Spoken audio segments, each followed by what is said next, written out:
The first startup we invested in was PayPal. Peter Thiel came to rent space from us. We had a chance to invest in Google. I invested $50,000 in Honey and I got 40 million back. I invested 100,000 in Dropbox and we got 35 million back. So those are just 2 out of my 1,000 companies. My name is Saeed Amidi and I'm the CEO and the founder of Plug and Play. Plug and Play is considered to be the largest innovation platform in the world, and we have 34 unicorns. Some of the most early famous investments we have done is like PayPal and Dropbox. Some of our most recent unicorn is like Physical Note or Honey or Rappi, which is a delivery company. But we are very, very proud of finding the great entrepreneur when they are 2 to 3 people with a great idea and seed fund them and help them through all their journey.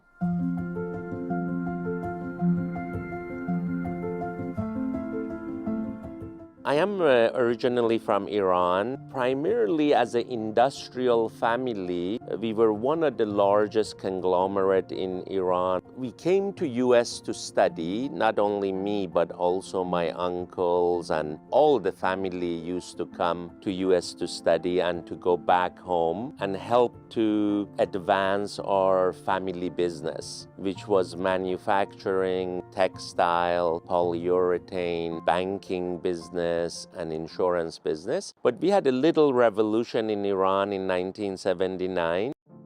We were growing very well. At the same time, some of the people wanted more change. And the change we really wanted was real democratic life and government. But it really became too much control by the religion. The revolution happened in 1979, and all our industries were nationalized, which really was a big loss for the family. We have not advanced as much as we should have in the last 20, 30 years. All industries, in fact. At the time of the revolution, within 3 months, by that time I was in Palo Alto by Stanford University. As a 19, 20-year-old, I didn't know what business is the best business to start. And it was primarily just to survive and to build a business.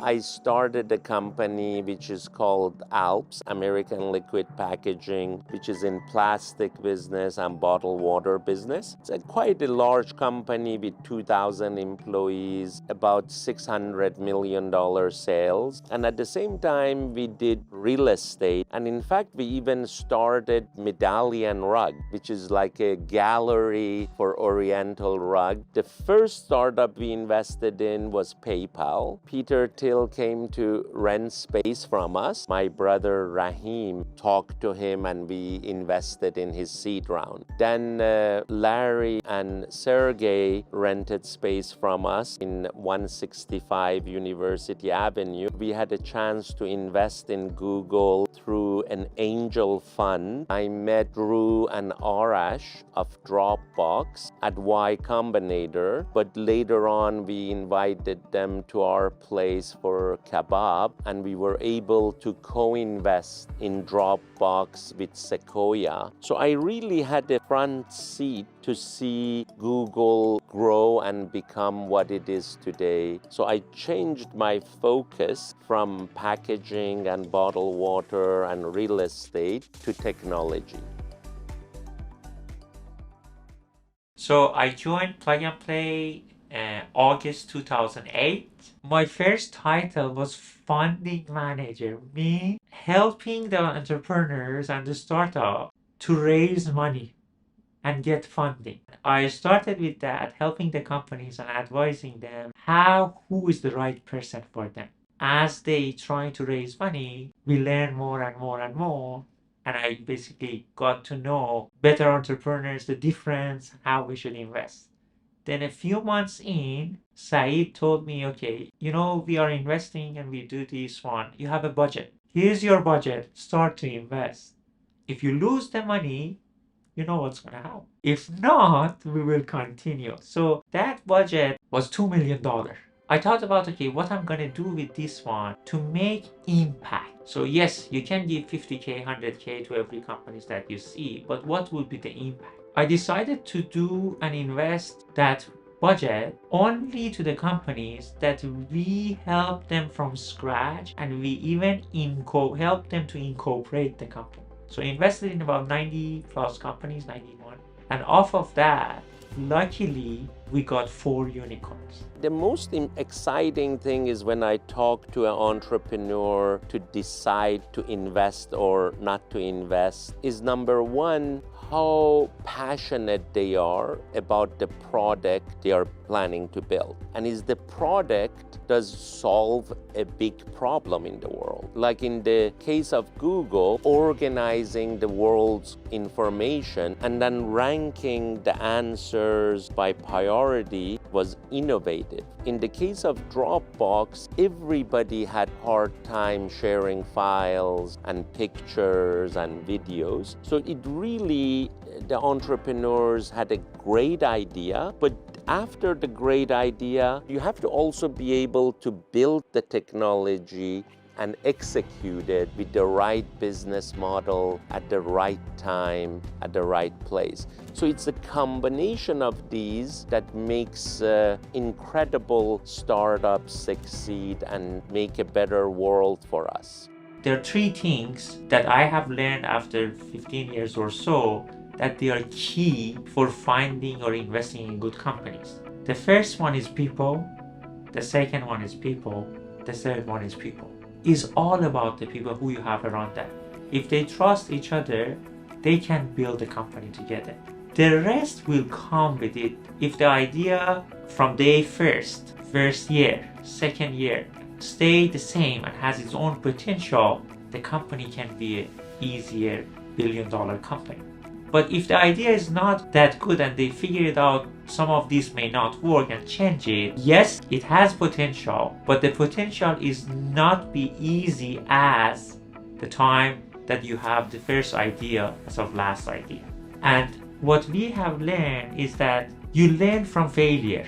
I call it lesson learned from the company that they have failed or we have been part of it, being invested in them. But there is no blog, there is no book, there is no way for you to know about the failure. However, you can read about all the successes and so on, you learn from it, but there is massive amount of failures among the companies. In numbers, you have about 1% of the company has the chance to be a unicorn. And about 50%, 20% of every single startup that they started, they fail. About 20% of them first year. So you learn more about those than the others because number-wise these are way more than the others. And we use that one as a way to help the startups. I thought if I take a look at 1,000 companies, I will know everything. Today I will say I have no clue what works, but we have a very good understanding of what is not going to work because we have seen the failures. And then we use those information and connections to help the entrepreneurs to not do the same mistake. How? When I see an idea of yours, you talking to us about an idea and we have seen 5 other companies have tried the same way or different approaches and they failed. We say, okay, you may watch for this one and this one and this one. And also those entrepreneurs don't mind to share their lesson learned.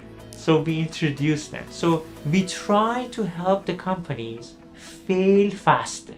That means if you know it's not going to work, why you should spend a year on it? You pivot this one in 2 weeks, 2 months by connecting the dots. And the reality is starting a startup is incredibly hard.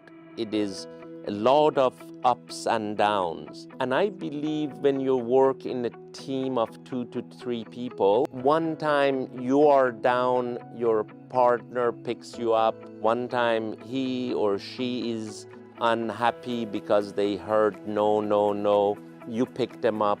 I believe the chances of succeeding with the great team is so much more than if you're a single entrepreneur. And almost 1,500 startups we have invested in, less than 10 is like an entrepreneur that has the majority of shares. We really like entrepreneurs to say, I have 30%, 30%, 30%. We feel that camaraderie and teamwork really helps to succeed for the startup.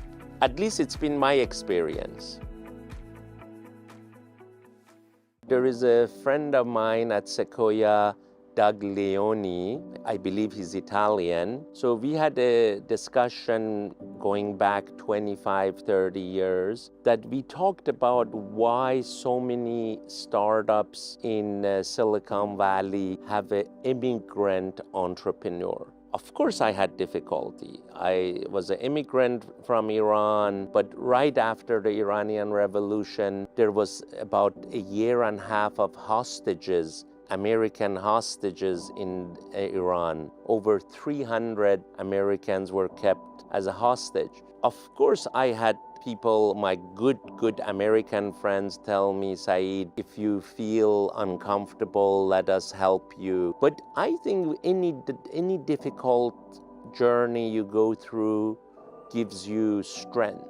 That's why immigrants are so much more successful in America, because they have to learn a new language, they have to learn the new community, and they need to succeed in this new community. You know, it's different than if you succeed in your own country, in your own neighborhood, rather than if they throw you across the world and say, learn a new language, learn a new culture, and succeed. Honestly, I was so busy working, I didn't feel any prejudice, but I am sure it was there, but I was so busy working and trying to accomplish what I am hoping to accomplish that I didn't think about it. You know, I had a joint venture with Tim Draper, who is a really close friend of mine, that I used to do due diligence for a month, a lot of companies, and then we met usually on Wednesday, 1 o'clock, once a month, and we looked at 4 startups together. And our agreement was he would invest $300,000, I would invest $100,000 in one of the 4 startups. And one of these startups was Airbnb. And after their pitch, we agreed to invest $400,000 at $2 million valuation. And we decided to do this, and we shook hands and everything. And then usually we would provide the term sheet the following week. During this period, rightfully, so many people turned down Airbnb. Tim also said, Saeed, if somebody gets hurt in one of these rooms, $400,000 is not enough to go through a legal challenge. And because of the liability and legal challenge, he decided to back out, and I backed out. That $100,000 would have had given me a return of $200 million. So you live and learn. So I hit some success stories, I missed some success stories. And if I can also share with you, till about 2 years ago, I would only invest plug and play money. And so many people told me, Saeed, you should have a fund, and you know, because you have shown a track record that you guys are such a good investor. I honestly wasn't comfortable investing other people's money, but that was also a mistake. I feel money is one of the metrics of success. And even though you have to see what you're going to do with the money, because you could misuse it or use it for a good cause, I am using the money to reinvest in more startup, create more growth, and I enjoy it. I think it's very, very lucky that my business is my passion and my playground. In fact, funny name, Plug and Play. I call Plug and Play my playground. If I did all of I did and I didn't make money, I don't think I'm successful. How many jobs you create, how many entrepreneurs you help, And how much money you make is a big metric of success. And I cannot say, and I like making money. I enjoy making money.